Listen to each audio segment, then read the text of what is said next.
자는 자들이 복음의 말씀을 증거할 수 있는 용기를 주옵소서. 그래서 저희의 입술을 벌려 복음을 증거할 때 듣는 모든 사람들이 귀가 열려지게 하여 주시고 저희의 가슴이 주님 주의 말씀을 받아들이며 변화하는 역사가 일어나게 하여 주옵소서. 오늘도 우리가 주의 말씀을 들을 때 이 말씀 속에서 주님 용기를 얻게 하여 주시고 수입을 얻게 하여 주옵소서. 그래서 그리스도의 용사처럼 주님 담대함을 가지고 복음을 증거하는 저희들이 되게 하여 주옵소서. 예수 그리스도의 이름으로 감사하며 기도하였습니다. 아멘.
빌립도로 일러 가로되 일어나서 남으로 향하여 예루살렘에서 가사로 내려가는 길까지 가라 하니 그 길은 광야라. 일어나 가서 보니 에티오피아 사람고 에티오피아 여왕 간다게의 모든 국고를 맡은 큰 권세가 있는 내시가 예비하러 예루살렘에 왔다가 돌아가는 길에 번거를 타고 선지자 이사야의 글을 읽더라. 성령이 빌립도로 이르시되 이 번거로 가까이 나아가라 하시거늘 빌립이 달려가서 선지자 이사야의 글을 읽는 것을 듣고 말하되 읽는 것을 깨닫느냐 대답하되 기도하는 사람이 없으니 어찌 깨달을 수 있느냐 하고 빌립을 통하여 번거에 올라 같이 앉으라 하니라. 읽는 성경 기준은 이것이니 일러 저가 가지러 가는 양과 같이 끌렸고 털깡자 앞에 있는 어린 양의 잠잠같이 그 입을 열지 아니하였다. 낮을 때에 봉변된 판단을 받지 못하였으니 누가 가히 그 세대를 말하니 그 생명이 땅에서 빼앗기니로다 하였거늘 내시가 빌립도로 말하되 청컨대 묻노니 선지자가 이 말한 것이 누구를 가리킴이뇨 자기를 가리킴이뇨 타인을 가리킴이뇨 빌립이 입을 열어 이 글에서 시작하여 예수를 가르쳐 복음을 전하니 길 가다가 물이 있는 곳에 이르러 내시가 말하되 보라 물이 있으니 내가 세례를 받으며 무슨 거리낌이 있느냐. 이에 명하여 번거를 머물고 빌립과 내시가 둘 다 물에 내려가 빌립이 세례를 두고 둘이 물에서 올라갈새 주의 영이 빌립을 이끌어 간지라. 내시는 훈연히 길을 가므로 그를 다시 보지 못하니라. 빌립은 아소도에 나타나 여러 성을 지나다니며 복음을 전하고 가이사랴에 이르니라.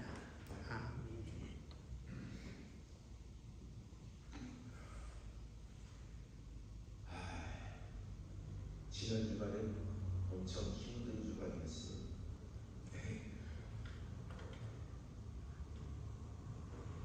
봄이 오니까 알레르기가 또 나에게 움직이고 엄청 힘들게 하고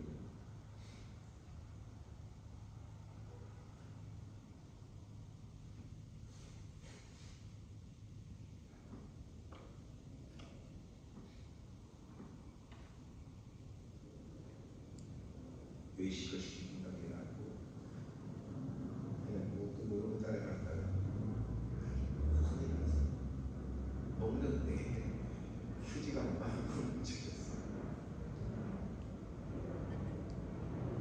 사정도 안 가지고 펑펑이 나오고 오늘은 좀 멈췄으면 합니다.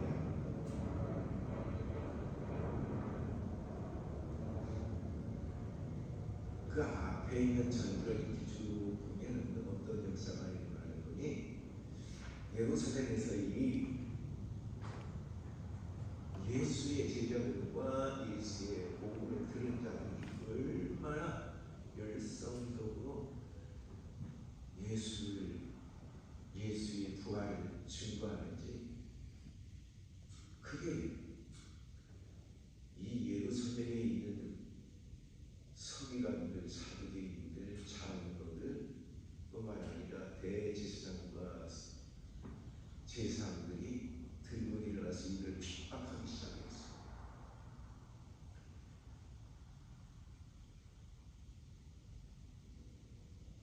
생명을 위협하는 그런 핍박이었어요.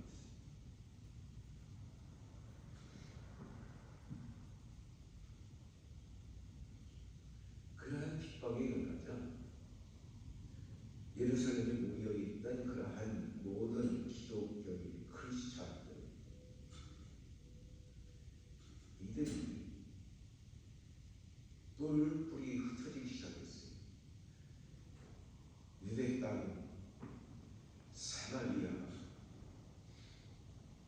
그리고 여러 도시, 여러 성도로 흩어졌어요. 이것이 바로 이방 선교의 처음의 모습이에요.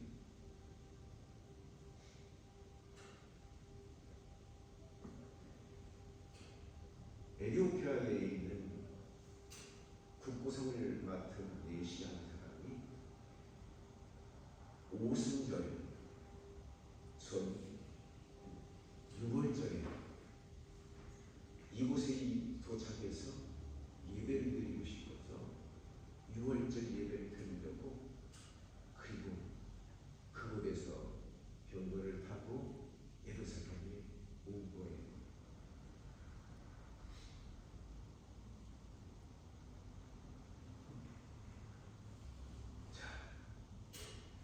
예루살렘에 왔는데 이 내시는 성전에서 예배를 드릴 수가 없어요. 왜 그런지 알아요? 내시니까, 이방인이니까, 이방인이 하나님을 믿으며, 그리고 하나님의 말씀을 새기고, 그리고 그 예배를 드리는 사람들이 참 많아요. 그들이 모두가 오순절에 예루살렘에 모여들었던 거예요. 오늘 수많은 그러한 지역 이름이 나오잖아요. 사도행전 2장에 나가보면 여러 성도들, 여러 지역 이름이 나오고 있어요.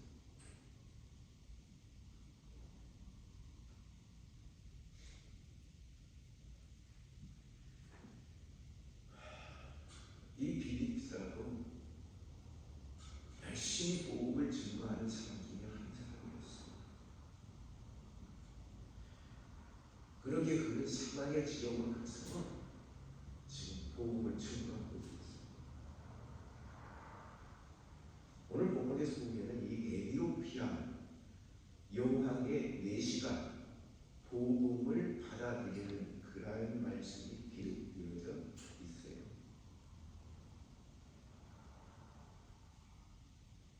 오늘 본문의 말씀을 보면 크게 두 가지 사실을 우리에게 말씀해 주시고 있어요. 26, 39, 40절에 보면 복음을 세계로 퍼져나가게 하는 성령의 역사가 나타나고 있습니다. 성령께서는 빌립을 향하여 말씀을 하신 거예요.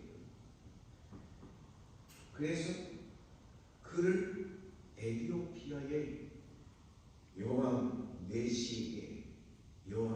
내시에게 인도했어요. 그리고 그 내시는 아무런 의심이 없이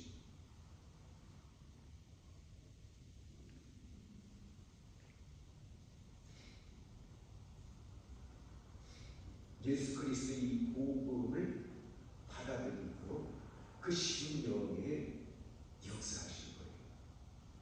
그 심령을 움직이셨어요. 그래서 이 내시로 복음을 받아들이고 또 빌립이 다니는 모든 성에서도 많은 사람들이 이 복음을 받아들였다고 하는 그런 말씀이에요. 이 복음의 확장은 이 사역의 온전히 성령의 주권적인 섭리 안에서 이루어졌다고 하는 것을 우리에게 보여주는 거예요. 27절 39절 여기 보면은 에티오피아 내시의 그 순전한 믿음을 보여줄 수가 있어요. 그는 이방인이었지만 하나님을 경외하는 사람으로 6월절을 맞아서 예루살렘을 방문했다가 돌아가는 일이었어요. 말씀에 많은 관심이 있었는데 그렇게 병거를 타고 훈련소로 깊은 그런 관심을 가지고 말씀을 읽기 시작하는데 그가 아주 겸손하면서도 경건한 사람이었기에 빌립이 다가와서 말을 했을 때에 그는 그를 전하여 그래서 말씀을 듣는 거예요.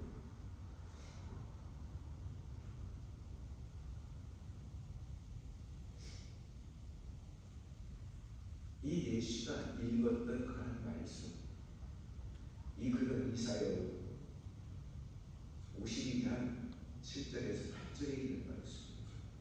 좋은 소식을 가져오며 평화를 공부하며 복된 소식, 복된 좋은 소식을 가져오며 구원을 공부하며 시온을 향하여 이르기를 너희 하나님이 통치하신다 하는 자유의 산을 넘는 발이 어찌 그리 아름다운고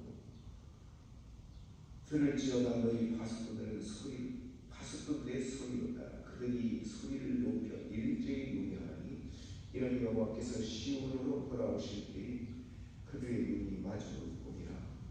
그런 말씀이었습니다.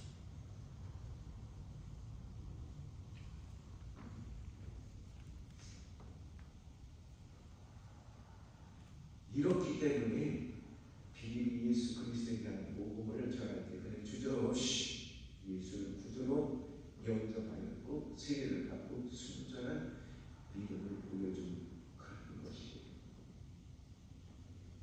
이것은 성령의 권능을 돈 주고 살려보냈던 시몬, 마술사 시몬, 그 시몬과는 전혀 다른 그런 신앙이고 마치 이 마술사 시몬은 돌짝밥과 같은 그런 얕은 마음의 소유자라면 이 내시는 아름다운 결실을 맺는 주어를 다른 것과 같은 마음의 소유자라고 말할 수가 있습니다.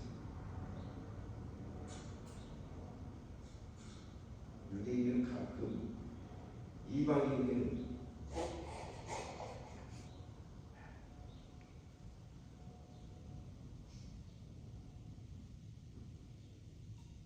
구원이 없다고 그렇게 말합니다. 그러나 하나님의 구원은 그 어느 곳에도 맺힘이 없이 퍼져나가는 거예요.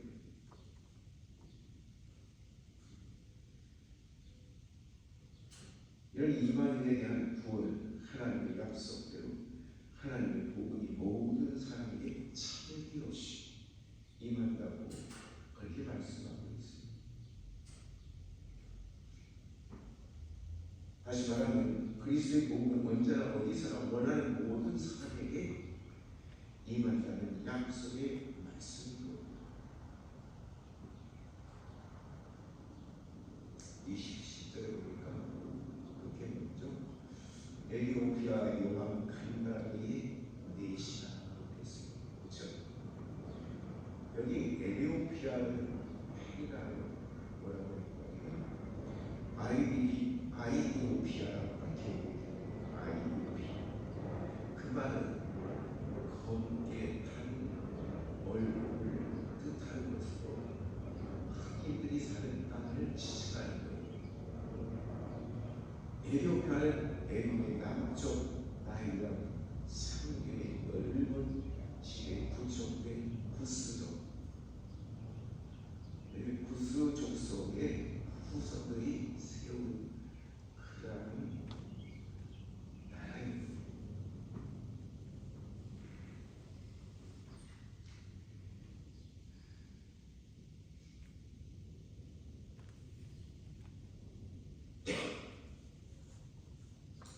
이 나라에는 메로의 왕국과 남바다 왕국이라는 두 왕국이 있었어요.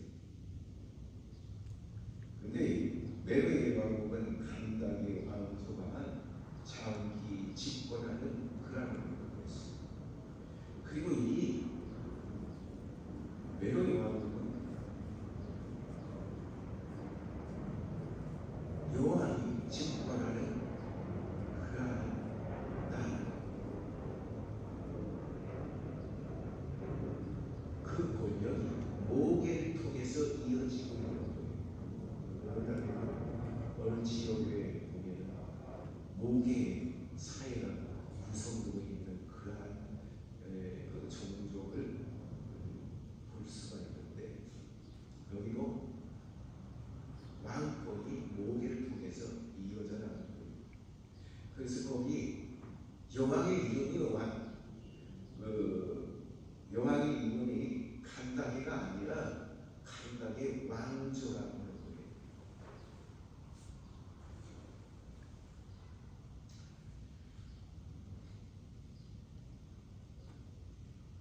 그 왕조는 오랫동안 지속되었던 거예요. 여기 넷이라고 하면은 뭐 시종들은 종 그렇게 우리는 생각은 좋지만 이 넷이는 국고성을 맡은, 가져가는 것은 여왕의 모든 그러한 재물을 맡은, 오늘날 말하면 재무장관이라 큰 권세를 가지고 있는 그러한 사람이었습니다.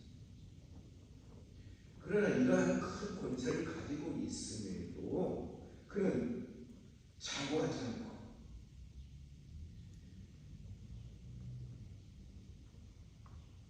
그의 하나님 여호와 신앙을 가진 그러한 사람으로서 사람 앞에서도 그는 겸손했다고 합니다.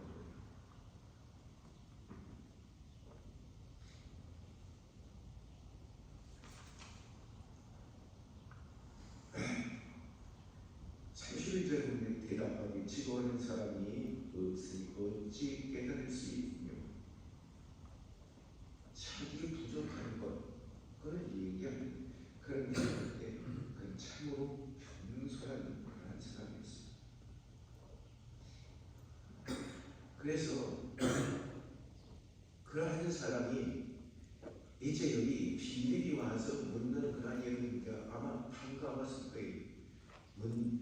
지금 읽는 그 글을 깨닫는요, 내가 가르쳐주는 사람이 어떻게 깨달을 수 있겠습니까? 자, 자리에 오르시옵소서. 그래서 같은 자리에 앉게 된 거예요.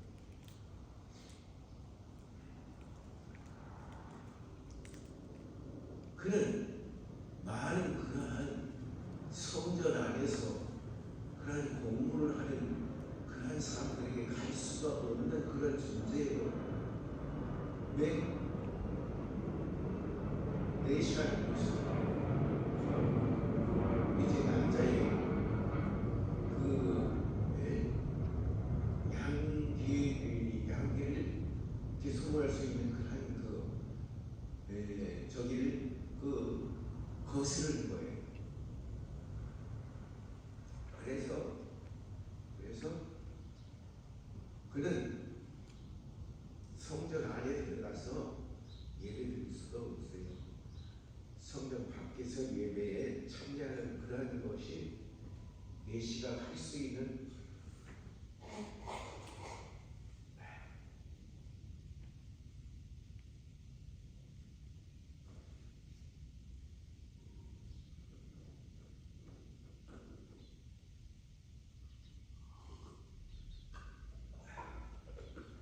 그게 최선의 방법이에요.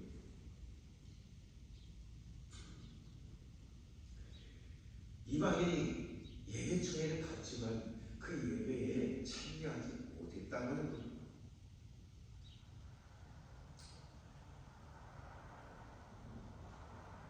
그 읽던 글을 통해서 빌립은 이제 예수 그리스도의 오심과 그가 오신 목적과 그리고 그 복음을 증거하다가 유대인들에 의해서 십자가에 달려 죽으시고 죽은 지 3일 만에 다시 부활하셨어요. 우리에게 이 복음을 증거하라고 하는 그러한 명령을 내리시고 하늘로 떠나셨다고 하는 그러한 이야기를 전부 들었어요.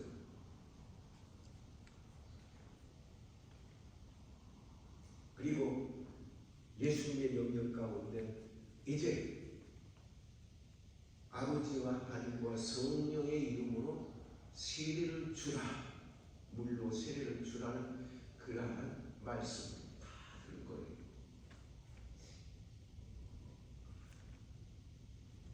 거세하는 그러한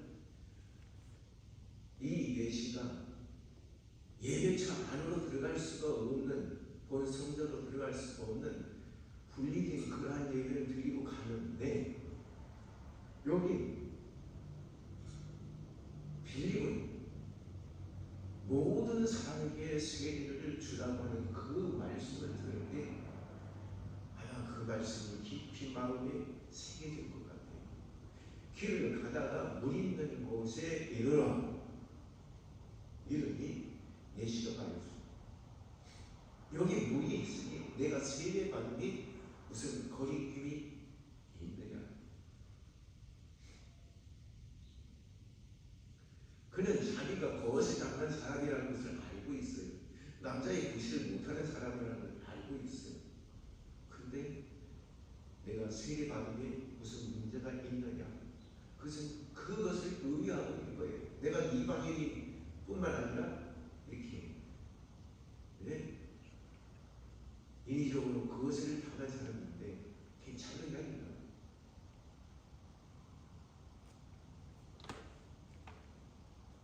이 둘은 같이 물에 내려가서 세례를 받았어요.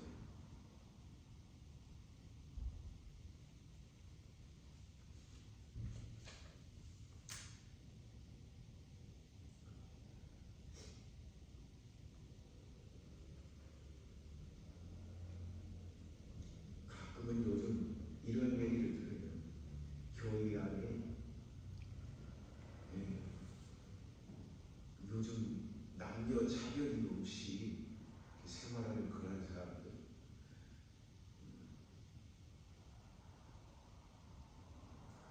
그 사람들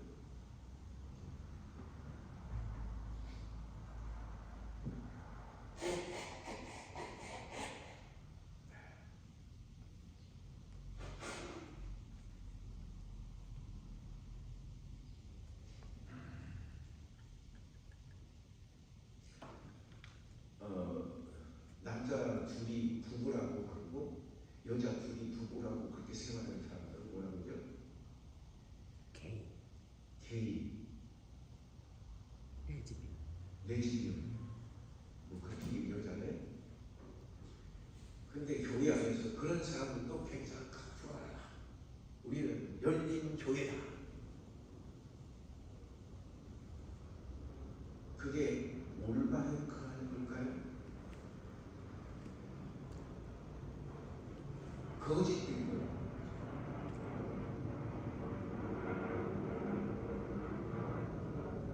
거짓된 거예요. 하나님의 창조의 질서를 무너뜨린 거라고. 근데 이 대신 자기가 원해서 그런 게 아니라 여기 내시 보니까 내시도 물로 세례를 줬는데 그런 사람들은 무슨 문제가 있냐? 참 말하기 좋지요. 사랑으로 우리는 받아들여요. 무슨 사랑으로?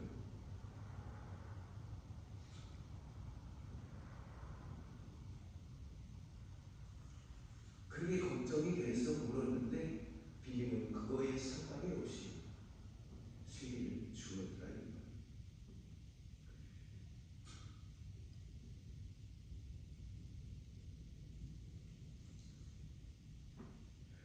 한글 개혁 성경에 37절이 없음, 그쵸? 거기 없음 이렇게 써 있죠?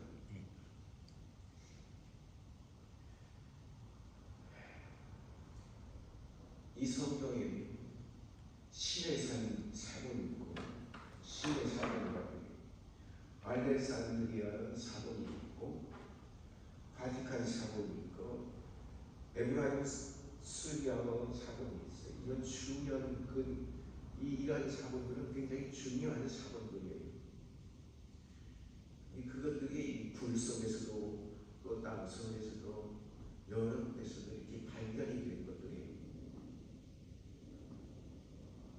거기에 보면 이게 생략이 돼 있어요. 37절.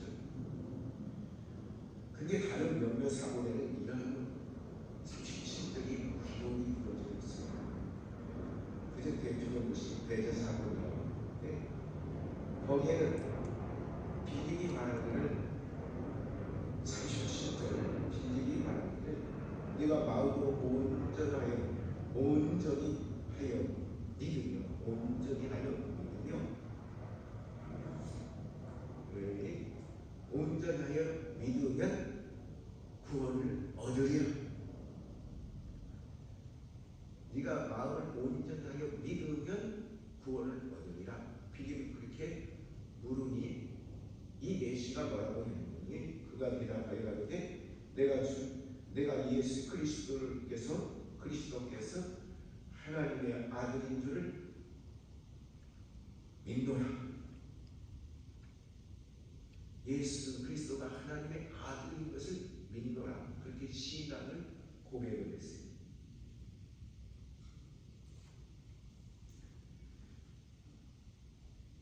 이게 참 중요한 초대교회의 신앙 고백의 기초가 됐다고 하는 거예요. 초대교회에서는 이 구절이 그들의 세례를 받을 때 신앙 고백의 그 기준이 되는 것으로 그렇게 전해져 있거든요. 초대교회 당시 세례를 베풀 때는 그들이 어떤 신앙 고백을 했는지 우리는 다소 이해할 수 있는 그런 말씀입니다. 그리고 이 둘은 물에서 올라오자 빌립을 하나님의 영성령이 그를 옮기시고 그러한 것을 깨닫지 둘이 있었다고 하는 것을 깨닫지 못하고 바로 자기의 기도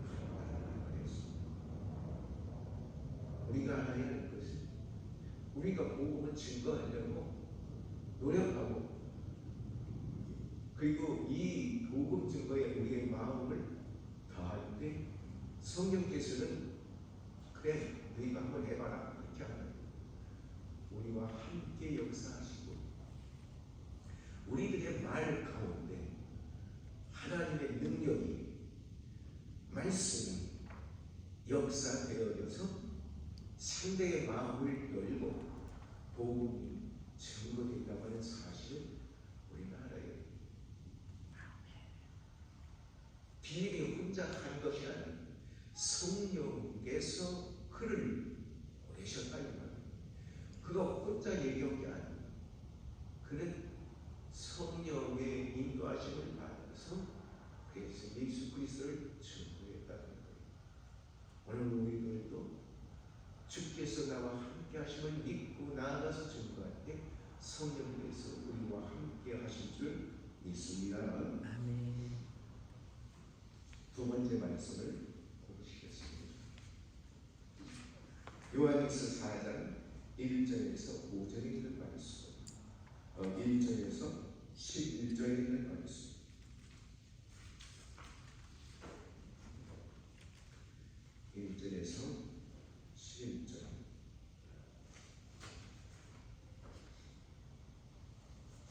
한 목소리가 지금 보겠습니다. 요한일서 4장 1절에서 11절. 사랑하는 자들아, 영을 다 묻지 말고 오직 영들이 하나님께 속하였나 시험하라. 많은 거짓 선지자가 세상에 나왔음이니라. 하나님의 영을 것으로 알지니 곧 예수 그리스도께서 실제로 오신 것을 시인하는 자 영마다 하나님께 속한 것이요 예수를 시인하지 아니하는 영마다 하나님께 속한 것이 아니니 이것이 곧 그리스도의 영이니라. 오리라 한 말을 너희가 들었거니와 이제 벌써 세상에 있느니라. 자녀들아, 너희는 하나님께 속하였고 또 저희를 이야기를 이는 너희 안에 계시니가 세상에 있느니보다 크심이라. 저희는 세상에 속함으로 세상에 속한 말을 하매 세상이 저희 말을 듣느니라. 우리는 하나님께 속하였으니 하나님을 아는 자는 우리의 말을 듣고 하나님께 속하지 아니하는 자는 우리의 말을 듣지 아니하나니 진리의 영과 미혹의 영을 이로써 아느니라. 사랑하는 자들아, 우리가 서로 사랑하는 자, 사랑은 하나님께 속한 것이니 사랑하는 자마다 하나님께로 받아서 하나님을 알고 사랑하지 아니하는 자는 하나님을 알지 못하나니 이는 하나님은 사랑이십니다. 하나님의 사랑이 우리에게 이렇게 나타난 바 되었으니 하나님이 자기의 독생자를 세상에 보내심은 저로 말미암아 우리를 살리려 하심이니라. 사랑은 여기 있으니 우리가 하나님을 사랑한 것이 아니요 오직 하나님이 우리를 사랑하사 우리 죄를 위하여 한 목재로 그 아들을 보내셨음이니라. 사랑하는 자들아, 하나님이 이같이 우리를 사랑하셨은즉 우리도 서로 사랑하는 것이 마땅하도다. 아멘.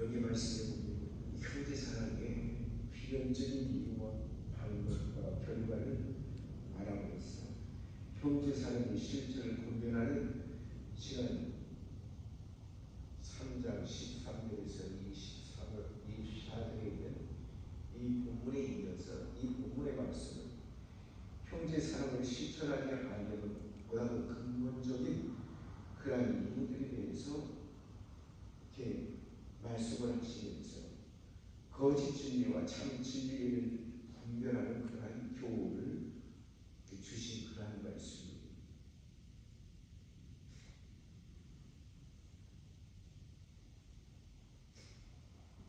요한은 이 본문 그 요한일서 2장 18절에서 29절에 적그리스도에 대한 경계한 바가 있는데 그곳에서는 적그리스도의 정체와 하나님과의 교제를 회방하는 그 활동과 그 특징에 대해서 말하는 반면에 이 부분의 말씀은 거짓 영과 거짓 선자들의 사설의 특징에 대해서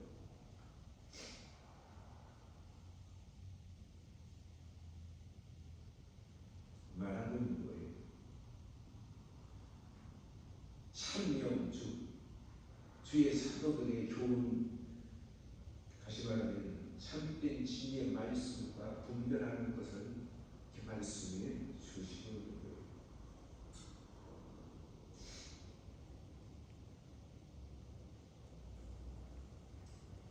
그런데 여기서 요한이 현대 사람의 실천에 대한 교훈하는 중에 갑자기 거짓 진리를 분별하고 촉구하는 그러한 것은 성도의 사랑의 실천, 그런 것인데 하나님의 말씀과 참 진리에 근거할 때만이 온전하게 질 수 있다고 하는 것을 보여주고 있어요.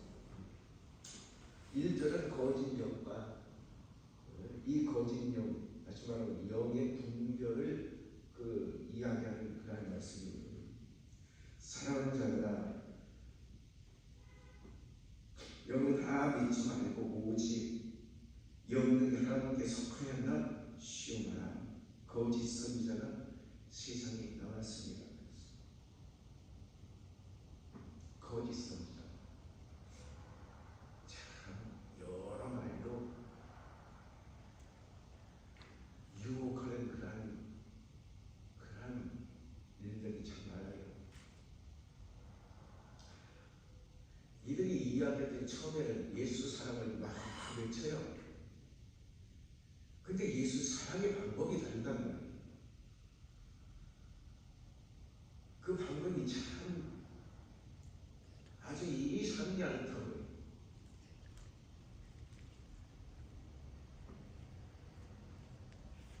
어떻게 사랑합니까? 사랑의 방법이 아니에요. 2절에서 6절 말씀에 보니까 거짓 영, 다시 말하면 거짓 선자는 교리적으로 예수 그리스도가 우리의 구주 되심을 부인한다 이 말이에요. 2절에서 4절에 윤리적으로 세상 것을 추구하도록 하는 것은 도덕적 방종이에요. 그러니까 이 거짓 선자들은 이건 문제가 없는 거다. 아무 문제 없는 거야. 그럴 수 있는 거야. 그럴 수 있는 거야. 그러니까 우리는 우리가 세상에 살고 있잖아. 그러니까 세상 것도 다 받아들여야 돼. 그래서 도덕적으로 방종하도록 만든다는 말이야. 기묘하게 글로 끌어가는 거예요. 우리가 이것을 잘 분별하지 못하면 우리도 끌려간다는 거예요.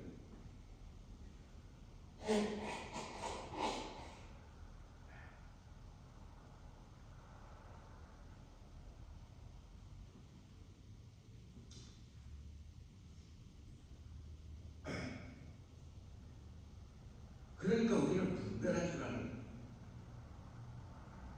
어디서 어디까지가 이게 예수 그리스도의 말씀이고 어디서 어디까지가 이게 세상적인 말이냐 분별할 줄 알아요. 그래야 그 문제를 해결할 수 있는 거예요. 많은 교회들이 하나님의 말씀으로 증거한다고 하는데 왜 자꾸만 이단 사설을 가져와서 이야기하는 거예요?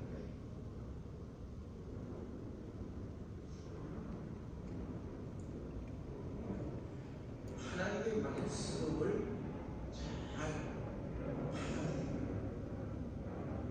이단이 왜 이단이에요? 이단들은 보면 다 처음은 똑같아요. 하나님의 말씀에서 시작하는 거예요. 근데 끝으로 가면 어디로 가요? 우리말에 그런 말 있잖아요. 왜 잘 가다가 삼천포로 빠지냐? 그거예요. 왜 하나님의 말씀을 잘 다른 데로 옮기고 가냐 이거예요. 이게 이단이에요. 삼천포가 이단이 아니라 많이 하나님의 말씀을 잘 따다가 중간에 당기고 가는 거예요.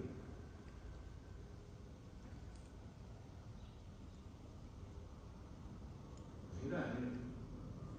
예수 그리스도가 증거되지 않는 예수 그리스도가 하나님의 아들이라는 것을 부인하는 교회들 중에서는 현대 신앙을 받았다고 현대 신앙을 그 속에 예수님의 말씀을 갖다가 왜곡한다 이 말이에요. 어떻게 왜곡하냐? 예수께서 갈릴리 바다를 건너오신 것이 아니라 갈릴리 해변을 쭉 걸으셨는데 제자리 모르니까 밤에 달빛에 비친 예수님의 모습은 바다 위를 걸어오는 것처럼 보였다. 참 묘하게 고쳐서 이야기하고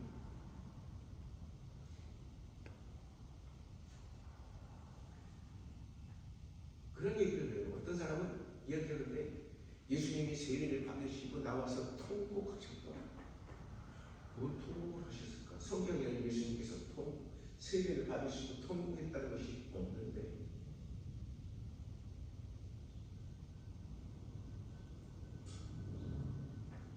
자기들이 듣기 좋게 사람들의 마음을 유혹하기 위해서 덧붙인다는 거예요. 이상하게 비틀 말씀을 비틀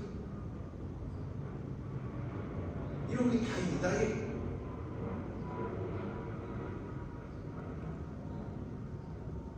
그러므로 우리는 말씀을 들을 때 잘 분별해야 되는 거예요. 7절에 10절의 말씀을 보니까 요한은 사랑의 근원이 누구냐 하는 것을 말씀해주고 있어요. 그가 먼저 우리 인간들을 사랑하셔서 그래서 당신의 독생자 예수 그리스도를 이 땅에 우리에게 보내어 주셨다 이 말이에요.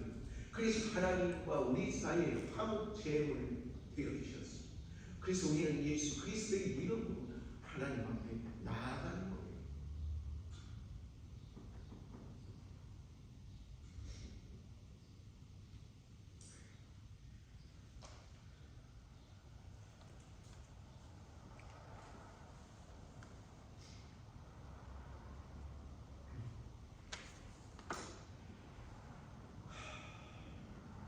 그러기에 하나님은 우리 인간들을 사랑하셨다니까. 바로 하나님의 사랑이 우리에게 나타나시고 그러게 하나님은 사랑의 근원이 되십니다. 그가 인간들을 사랑하셨습니다. 당신의 독생자를 하나님과 우리 사이에 보여주시다. 7절에 보니까 하나님께서 우리를 이같이 사랑하셨습니다. 우리도 서로 사랑하자. 말씀에 보니까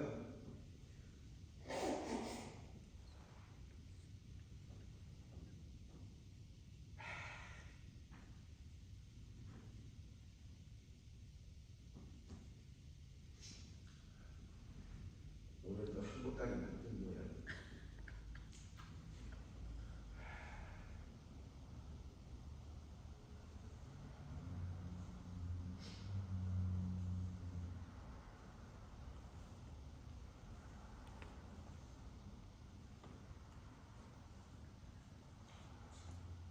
하나님은 우리를 이같이 사랑하셨으니 우리도 하나님을 사랑하자.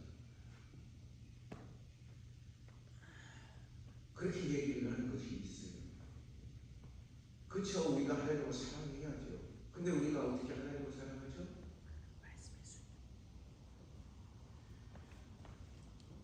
우리가 하나님을 사랑할 수 있는 방법이 뭐예요?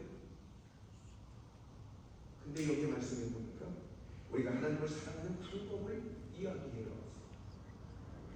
뭐예요? 우리가 서로 사랑하자. 하나님의 형상이 우리 안에 있고 예수 그리스도의 심장이 우리 안에 있다는데 그런 형제를 사랑하는 거예요.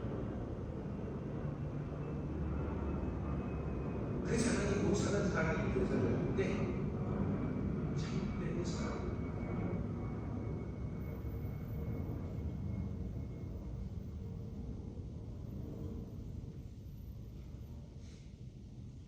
어떤 분은 그렇게 구역 얘기하는데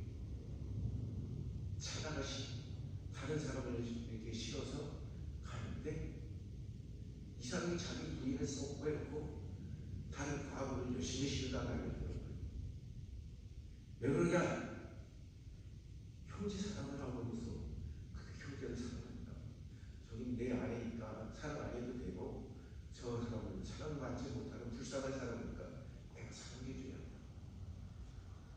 그래가지고 결국은 어떻게 되는 거 아니에요? 자기 부인을 걷어차버리고 그 과부와 함께 살더라. 이게 참사랑일까요? 아니잖아요. 잘못된 거지.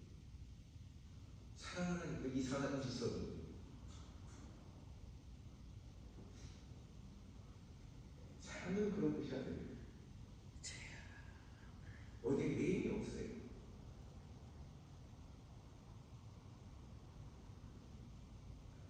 우리가 서로 사랑하는 거예요. 이 사랑에는 우리가 지켜야 할 기본이 있는 거예요. 지켜야 할 질서가 있는 거예요. 그것을 허무는 것은 그것이 잘못된 거예요.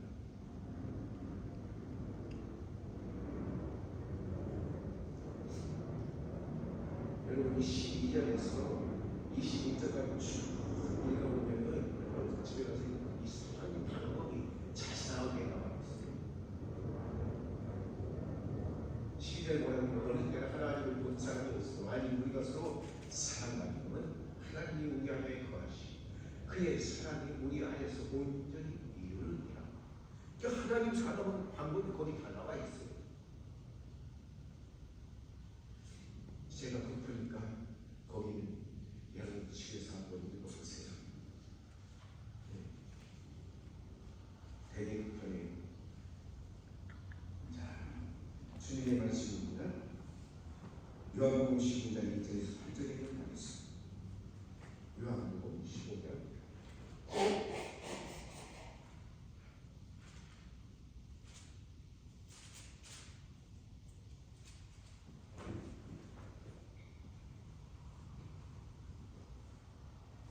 한 목소리 같이 읽어보겠습니다. 내가 내 밤나무로 내 아버지는 그 누구라. 내게 있어 가시를 맺지 아니하는 자들은 아버지께서 이를 제버리시고 깨하려 하여 너희는 내가 일러 정말로 이미 깨끗하였으니 내 안에 거하라. 나도 너희 안에 거하리라. 가지가 포도나무에 붙어 있지 아니하면 절로 가시를 맺을 수 없음같이 너희도 내 안에 있지 아니하면 그러하리라. 나는 포도나무요 너희는 가지. 저가 내 안에 내가 저 안에 있으면 이 사람은 가시를 많이 맺나니 나를 떠나서는 너희가 아무것도 할 수 없습니다. 사람이 내 안에 거하지 아니하면 가시처럼 밖에 버려 말라지나니 사람들이 이것을 모아다가 불을 던져 살을 너희가 내 안에 거하고 내 말이 너희 안에 거하면 무엇이든지 원하는 대로 구하라. 그리하면 이루리라.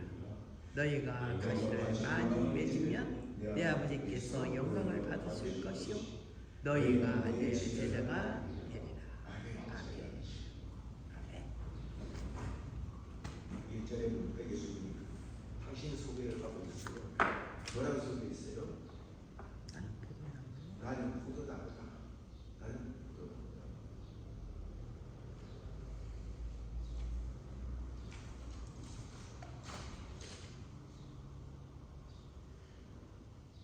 이 포도나무는 달고 맛있는 포도가 있고 시고 맛없는 포도가 있어요. 참 힘든 포도. 그래서 사람들이 포도나무를 심어놓고 포도 열매를 따서 이게 맛있는 것 같으면 이거 자꾸 번식을 시키고 포도가 맛이 없고 시고 이 대상을 그걸 잘라버립니다. 근데 여기 예수님께서 당신을 포도나무라고 그렇게 말씀을 하셨어요.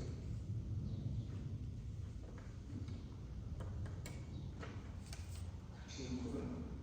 그것도 그냥 포도가 아니라 참 포도나무라고 했어요. 저희가 한국에 있을 때 거북이라고 하는 포도를 누가 선물로 해서 저한테 먹어봤는데 엄지 손가락만한 그런 포도인데 통통하고 살찌고 아주 맛있어요. 야, 굉장한 포도다. 그랬어요. 그것도 포도래요. 그게 어디서 온 포도인 거니? 경기도 인중이라는 곳에서 보내주는 그런 포도였어요. 참 맛있게 먹었던 그런 기억이 나요. 야, 이런 포도라고 굉장히 좋겠구나. 근데 사람들이 그걸 열심히 잘 갖고 있는데 비닐하우스 같은 것을 만들어서 키우더라고요. 좋은 포도는 사람들이, 농부들이 참 잘 갖고 있고 겨울에는 집으로 싸가지고 포도나무를 싸서 참 팔고 그리고 가지를 다 전지를 해요. 어떻게 해야 이 가지가 잘 뻗어나가서 더 많은 그러한 열매를 맺게 하는 거예요.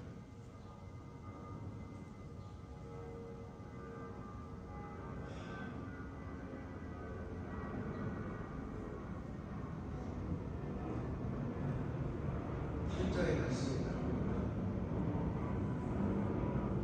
과실 말이 거짓말은 내 아버지께서 영광을 받으신 것이고 그래서 하나님께서 영광을 받으시대. 구약 성경에 보면은 나는 농부라 그렇게 말씀하셨어요. 너희는 포도나무다 그랬어요. 그래서 참 포도, 좋은 포도가 맺혀지기를 원했는데 너희들에게 맺힌 열매는 들포도, 아주 야시하시고 아주 못을 넘는 그런 포도, 그런 것이 맺혔다. 어떻게 합니까?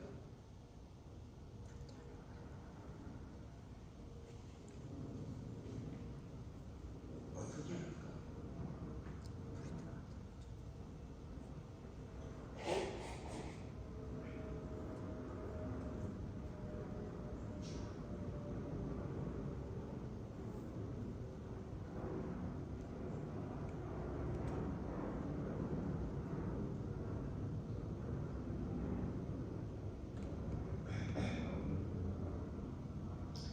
예레미야서 2장 20절입니다. 내가 너를 순전한 참 존자 곧 귀한 포도나무로 심었거늘 내게 위하여 이방 포도나무의 악한 가시가 어찌되리요. 에스겔서 15장 1절에서 8절에 그리고 호세아서 10장 1절에 호세아서 10장 1절에 이스라엘 열매는 무성한 포도나무라 열매가 많을수록 재난을 많게 하여 그 땅의 아름다움을 아름다울수록 상을 아름답게 주상을 아름답게 이런 말씀이 있어요. 그런데 이 포도나무 좋은 포도 열매를 맺지 못한 들포도 나무로 이렇게 비유하는 것이 너무 많아요. 예수님께서 자신을 참 포도나무에 비유하시는 것은 불선과 타락의 모습을 이스라엘과 구별되고 온전히 순종과 헌신으로 하나님께 바쳐지고 새 이스라엘의 모범을 보이신 것이라. 성경에서 발견합니다. 그가 이 포도나무 가지로 비운 이 성도들은 참 포도나무이신 예수 그리스도가 생명적인 연합을 이룬 거예요. 우리가 예수 그리스도와 떨어져 버리고 우리는 아무도 아니라는 거예요.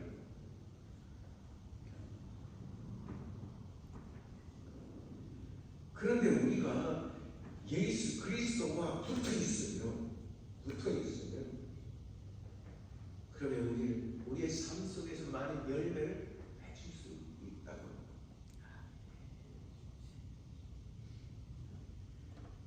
예수 예수 그리스도와 연결되었을 때만이 우리가 참된 생명을 이어갈 수 있는 것이 아닙니다. 영적 생명을 유지할 수 있는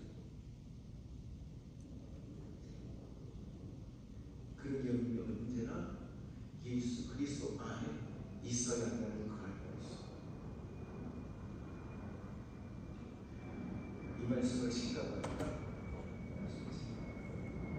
그럼 우리는 예수와 어떤 관계일까? 그런 생각을 해봤어요. 예수는 우리의 누가 무엇이 되세요? 구주받으신다고 그랬습니다.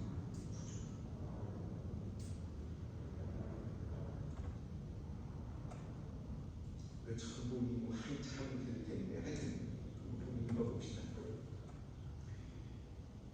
마태복음 2장 21절 아들을 낳으니 이름을 예수라 하나니 이는 그가 자기 백성을 저희 죄에서 구원하신 자이시니라. 구원할 자이시니라 그렇게 말했습니다. 그 다음에 예수는 우리의 의사이다고 했어요. 누가복음 5장 31절에 예수께서 대답하여 가르치되 건강한 자녀를 의원이 있을 때 병든 자라에만 쓸데입니다. 그래서 우리가 병든 자에 죄로 말미암아 이런 저런 병이 들어있어요. 그래서 예수 그리스도가 우리를 온전케 하신다는 이 말씀이에요. 요한복음 6장 25절에 보니까 여기 보니까 뭐라고 보니 랍비라고 했어요. 랍비가 언제 오시다니까? 선생님이라는 말 가르쳐줍니다. 요한복음 6장 48절에 보니까 예수께서는 우리의 생명의 떡이라고 했어요. 내가 곧 생명의 떡이다. 요한복음 8장 12절에는 생명의 빛이라고 했어요. 나는 세상의 빛이니 나를 따르는 어둠에 다니지 아니하고 생명의 빛을 얻으리라. 요한복음 10장 11절에 보면 나는 목자라고 했어요. 나는 선한 목자라. 요한복음 10장 90절에 보니까 하나님이라고 했어요. 예수는 우리의 나의 하나님이라고 했어요. 나와 아버지는 하나님입니다. 예수께서 말씀하시고 나와 하나님, 아버지는 하나님입니다. 요한복음 10장 1절에 18절 오늘 본문의 말씀이죠. 포도나무 가지라고 했어요. 나는 포도나무여 너희는 가지. 요한복음 15장 14절에 보니까 예수께서 우리를 향하여 너희는 나의 친구라고 했어요. 너희가 나의 명한대로 행하면 곧 나의 친구라고 했어요. 예수님의 말씀을 따르죠. 예수님은 우리를 친구로 영접한다고 했어요. 아브라함과 하나님의 말씀을 들을 때, 말씀을 듣고 순종할 때 하나님께서 뭐라고 하셨어요? 저는 나의 친구다. 그 말씀하셨어요. 로마서 8장 29절에 보니까 예수는 우리의 맏형이 되신다고 했어요. 맏형. 우리에게 있어서 이 맏형이라는 것이 하이브리에 있어요. 우리 한국 사람들이 맏형은 아버지와 같은 그런 사람. 그래서 아버지가 없으면 아버지와 같이 살려는 동생들을 갖다가 잘 돌봐야 합니다. 로마서 8장 29절에 하나님 미리 아신다는 것 또한 그 아들의 형상을 본받게 하기 위하여 미리 정하셨으니 이는 그 많은 형제에서 아들이 되게 하려 하시니라 그랬습니다.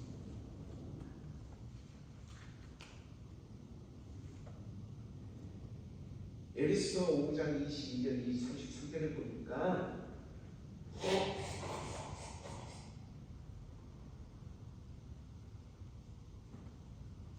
예수는 우리의 신랑 되시다고 했어요. 이는 남편이 아내의 머리gem이 그리스도께서 교회의 머리gem과 같으니라 했어요. 디모데전서 2장 5절에 보니까 그는 우리의 중보자시라고 했어요. 하나님은 한 분이시요 하나님과 사람 사이에도 중보자 한 분이시니 중보자도 한 분이시니 곧 사람이신 예수 그리스도. 사람을 이 땅에